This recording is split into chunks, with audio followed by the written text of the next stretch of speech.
মন্দিরা একটা কথা আছে যে all that roses or all that golds are not golds if it shines or not.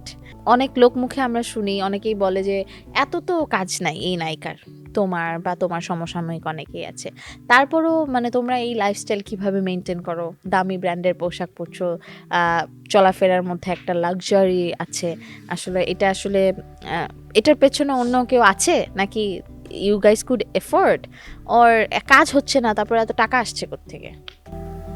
So আমার কাছে মনে হয় যে যারা এটা প্রশ্ন করে যে প্রত্যেকটা মানুষের একটা ফ্যামিলি ব্যাকগ্রাউন্ড আছে এবং অফকোর্স তুমি এডুকেটেড যতটুকু পড়াশোনা করুক না কেন, কারণ কেউ ডক্টর হচ্ছে, কেউ ইঞ্জিনিয়ার হচ্ছে, কেউ ব্যারিস্টার হচ্ছে, বা কেউ কোথাও জব করছে যে কোনো একটা প্রফেশনে।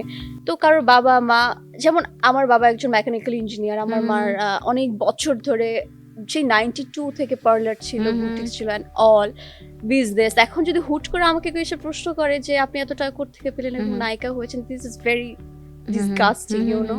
কারণ হুট করে এসে এরকম তো হয়তো হয়, বাট সবার জীবনে তো সেম না, আসলে সবার একটা ব্যাকগ্রাউন্ড, সবার তো একটা ব্যাকগ্রাউন্ড থাকে আলাদা আলাদা নিজের। এবং আমার মনে হয় যে যার ইন্ডাস্ট্রিতে তোমরা কাজ করো, তোমার প্যাশনের জায়গা থেকে কাজ করো, কেউ আসলে এখান থেকে ইনকাম করে লাইফস্টাইল করতে হবে এরকম কোনো কতগুলো মুভি করে গন্তুতে তো বসে বসে আমার। ওকে।